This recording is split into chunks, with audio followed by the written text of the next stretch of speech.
윤석열 대통령에 대한 탄핵 소추안은 정족수 미달로 부결됐습니다. 이 안건에 대한 투표는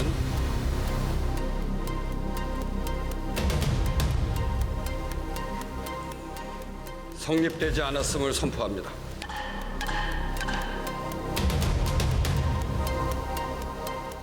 국민의힘 입장에선 급한 불은 껐지만 상황은 녹록지 않습니다. 민주당이 오는 11일 임시국회를 열고 윤 대통령 탄핵을 즉각 재추진하겠다고 밝힌 것. 될 때까지 반복적으로 추진할 것입니다. 검찰과 경찰도 윤 대통령 내란죄 고발 사건 수사에 착수했습니다.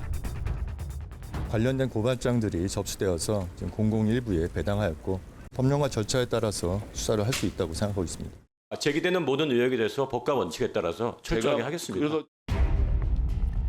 이미 야권에선 윤 대통령을 내란 수괴로 규정하고 구속 수사를 촉구하고 있는 상황.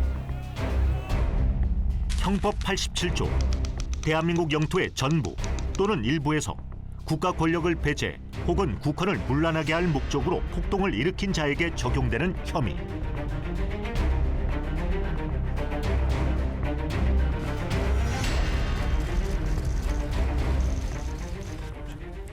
(12월 3일) 계엄령 선포는 대통령이 스스로의 권력을 유지 또는 더 확장하기 위해서 벌인 반란입니다.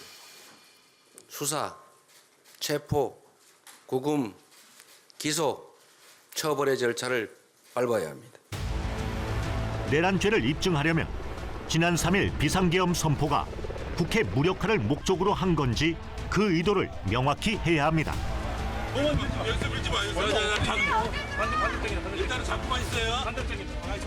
우리 전 국민이 실황 중계 봤잖아요.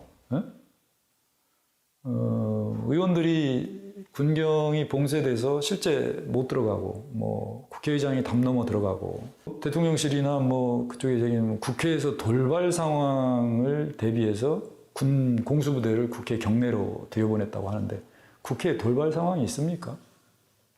그 지점이 과연 저는 이 내란죄에 있어서 주된 우리가 검토하고 수사를 해봐야 될 부분이다. 하지만 헌법학자 사이에서도 이번 사태를 내란죄로 볼 수 있는지 의견이 분분합니다. 과거 12.12 사태 주동자로 체포된 전두환 노태우 전 대통령에게 내란죄가 인정된 판례도 있는데 수사 주체를 둘러싼 논란도 이어지고 있습니다. 지난 21년 이루어진 검경 수사권 조정으로 검찰에는 내란죄 수사 개시권이 없고 수사권이 있는 경찰은 계엄령 선포 당시 국회 봉쇄 지시를 내린 경찰 수뇌부들이 수사 선상에 올라 있어 셀프 수사라는 비판도 나옵니다. 계엄사령관으로부터 전화를 받았고 그 처음에는 국회를 통제를 해달라 하길래 알기로는 지금 전부 다 못 들어간 걸로 알고 있습니다.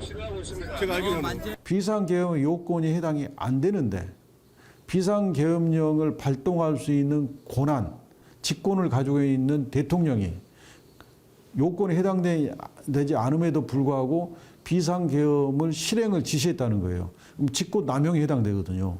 비록 검찰은 내란죄에 수사 착수권은 없지만 직권남용죄는 수사 착수권이 있다. 그럼 직권남용죄는 수사를 하면서 자기들이 인지한 직권남용죄하고 관련된 사건을 수사할 수 있다. 그러니까 내란죄도 수사할 수 있다. 이런 논리예요. 경찰은 120명의 전담 수사팀을 꾸린 직후 조지호 경찰청장 등 고위 간부 3명의 휴대전화를 압수했고 검찰은 수사 권한이 있는 직권남용으로 수사를 개시한 뒤 내란죄까지 살펴보겠다는 입장.